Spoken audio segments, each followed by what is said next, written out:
Okay. MESILAT YESHARIM, we're in chapter 1.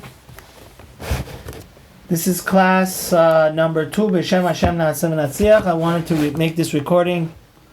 Leilul Nishma, one of my mentors, one of my rebbes that cared so much about this community and Klal Yisrael, and went well above his duty for us Iranians. Rav Shaftal Meir Ben Naftali, Rav Avnali, that passed away last night. Ruach Hashem Tenichenu Megan Eden. So the Ramchal was saying that the soul has no pleasure whatsoever from materialism. And that's why he was proving that this world is not the main world. You know how, Elijah? Because he was saying, if we were just created to satisfy our nerve endings and for instant gratification, and like Epicurus, he was a Greek philosopher. He said, "Eat, be merry, for there is no tomorrow." If chas v'chalila, that was the truth, then why would God create us a soul that is so divine and so special? So he says, "Ve'hineh achar sheyadanu zeh." Now that we know that this world is not the main world, right? This world is just the highway to get to what? Olam haba. Our main destination. It's like the train. Or like the airport. Does anybody get a permanent residence in the airport? I heard about the guy that lived in the airport for 24 years. Yeah, that's an anomaly. 99.99999% of people don't live in the airport or on the train. But have you seen the so, one in... So it says, you want to, because you're hungry also, you want to have dinner. Let's move forward. It says, Asher aleinu v'yikar avodah. It says it's so precious, the mitzvot, because that's our ticket to get where?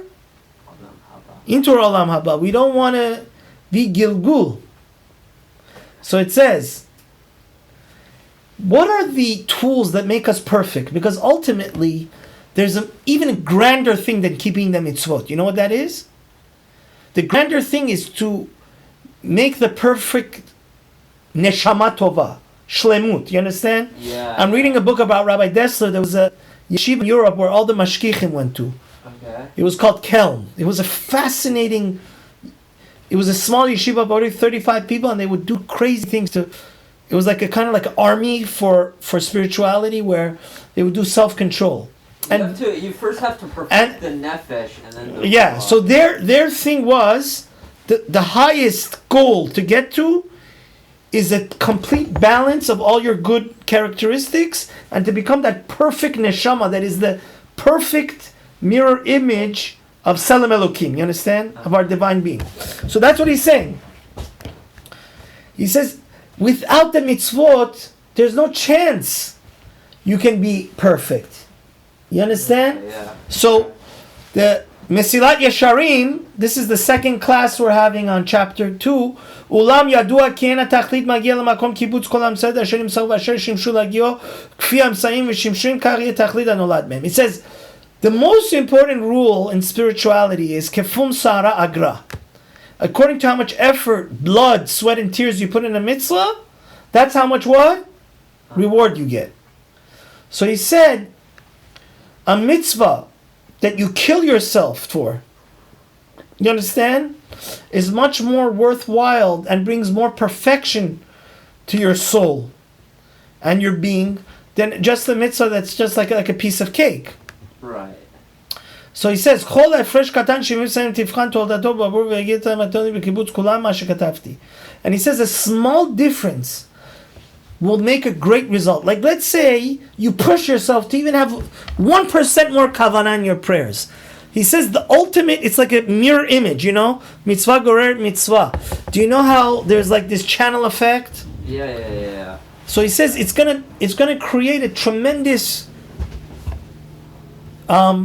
difference down the line, because it's like this, it breaks my heart, but when I was in like an emek, which I don't want to say was a modern Orthodox, it was just like mainstream, we were in emek. What's wrong about modern Orthodox? No, it's not necessarily so kosher, but what I'm trying to say is that when when two people start, they could be like very close in 8th grade. But when somebody starts going towards Torah and growth and becoming greater and greater in Torah, and somebody just,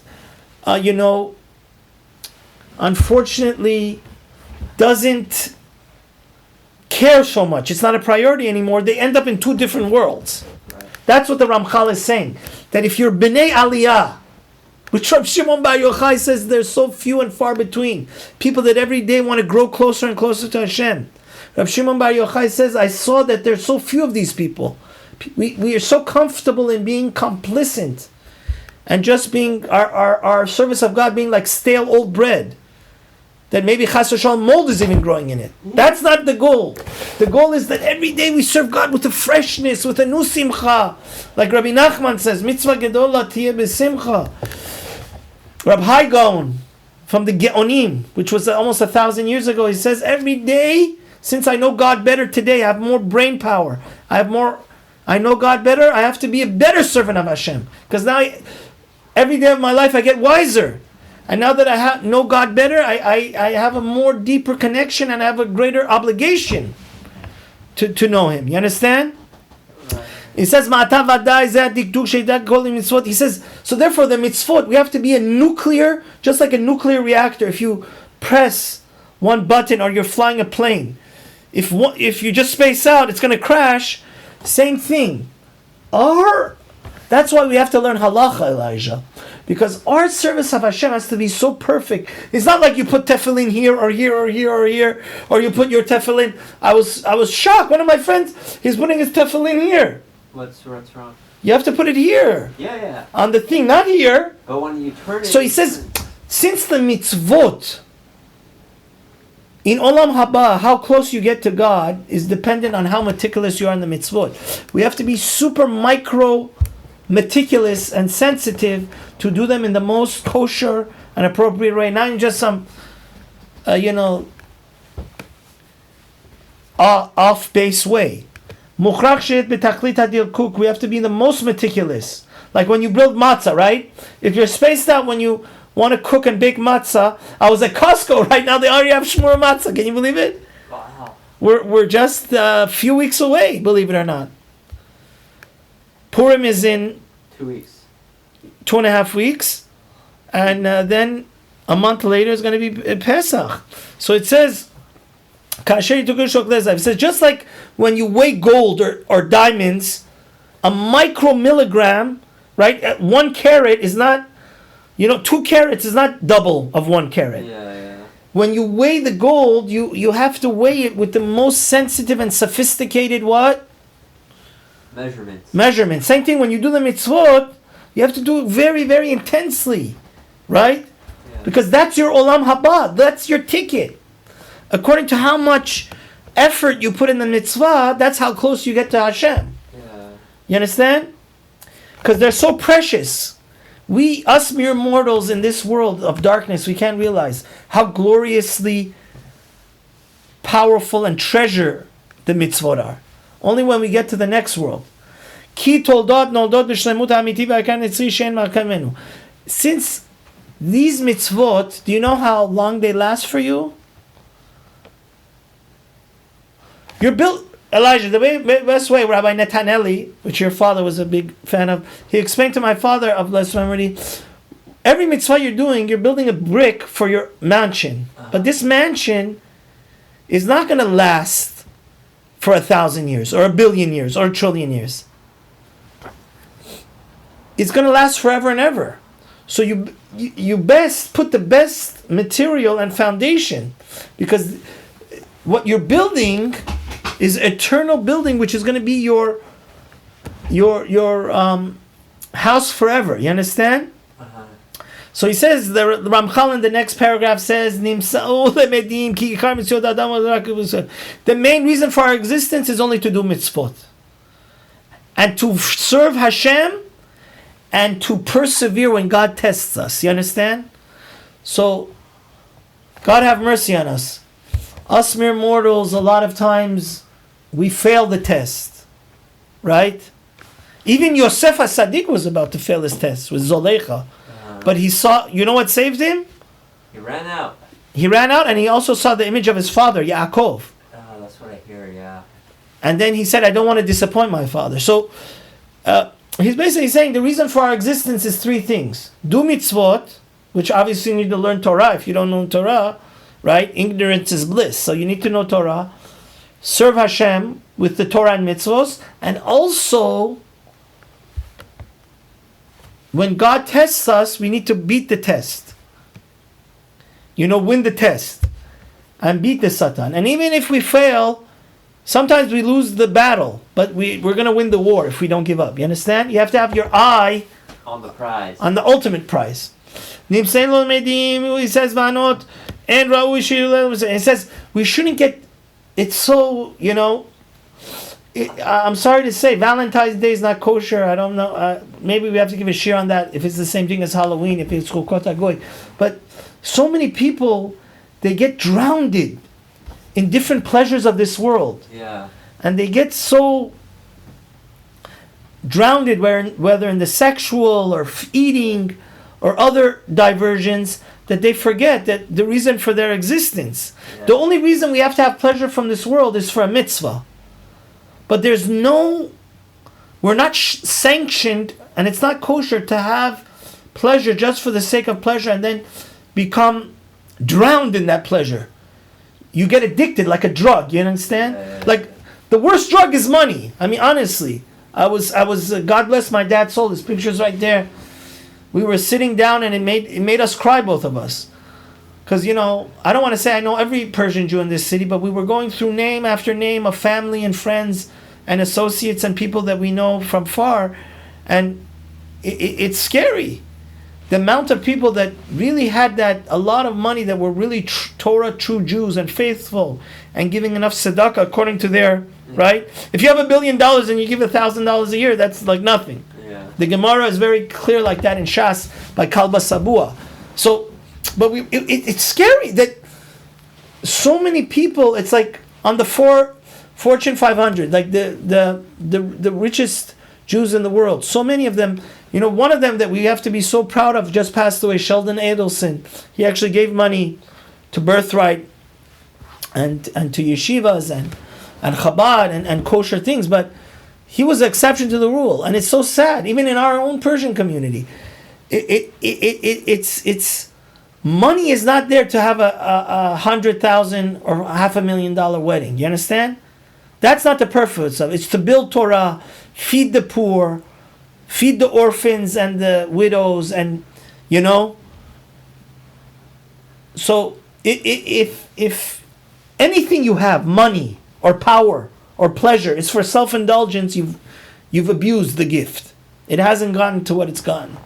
And it's so sad that so many people don't use the gifts that God gives them in the right way. So it says, and it should help you to be, Elijah, you hear what I'm saying? Yeah, I'm paying attention. If God blesses you with wealth, you should use it in a way that you have nachat ruach, your mind is open to learn Torah. Because a person that can't pay his bills, he's not going to be able to focus and learn Torah properly and do the mitzvot, because he's so anxiety. So it's good to have a clean house and, whatever helps you to have clarity of mind, that you're able to do your mission in this world. We're like God's special ops, right? We have to do our mission to bring Mashiach and to bring light in every corner of the world. So anything that helps, anything physical you have that puts your mind to ease, that's kosher. If you need a nice house, not overindulge, right? Not over the board, but something that gives you, clarity of mind, you know what I'm saying? Yeah. And menuchat hanefesh. How do we translate menuchat hanefesh? Peace of mind. Peace of mind, exactly. That's good. Hamutalet alav. V'amnam. Ra'u shetiyeh kol ben rok leboreh. Everything has to be Shiviti Adonai like Negdi Tamid. We could never forget God. Shame on us if we forget God any second of our day, because He is existence. He is the one that's giving us all the power. He's the one. Without Him, we can't invent. Make no mistake.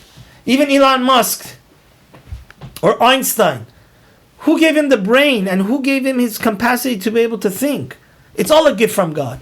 If God didn't want it, they wouldn't be able to innovate anything. They would have been zero, zilch. And all and we're going to finish with this paragraph tonight. Everything we do, our kavanah should be l'shem shamayim. Whether it's a great action or a small action. Whether you're giving $1 million donation to yeshiva, you shouldn't give it for ulterior motives. You should just give it because you want God's name to be sanctified. Yitkadal v'yitkadash Shemei Rabbah, you understand?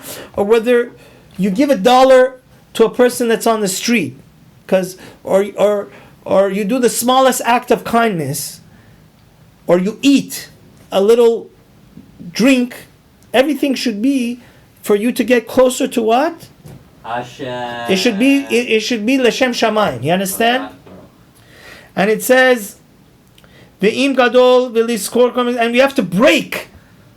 You know, because us mere mortals, since we're physical beings, the nefesh habahamit, which means our physicality creates a barrier. It makes us far away from God.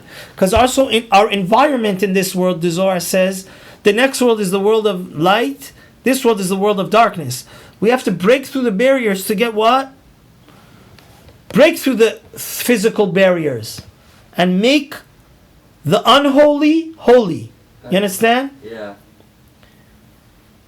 And it says, it says the greatest desire a person have is like to be a magnet. Just like a magnet always wants to go and cling to another piece of metal, same thing us. God, our neshama really is a spark of God. So just like our whole being should be like a magnet trying to what? Attach ourselves to God. All our thoughts should be holy thoughts of how I could get closer to God. We should always run after it and never be what? Lazy and weak. And anything that takes you away from God, like bad friends, or unkosher things you see, or waste of time, or people that just tell you lashon hara nonsense and then create you you should run away from them like you run away from fire. You understand? Because they're destroying your purpose of, you know? Yeah. So it says, David HaMelech says in Tehillim what? 63. Dafka nafshi acharecha ki timcha yeminecha. King David says, I always want to be glued to you. I want to be attached to you. Because you're like my right hand. Because the whole reason why we were created was for what? To cling to God. So anything that's a stumbling block, that causes you to forget your mission, that puts darkness and poison, spiritual poison, should you go towards it?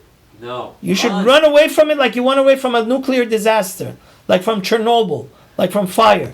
If somebody's offering you drugs and you know it's going to kill you, you're going to run away from these dangerous people.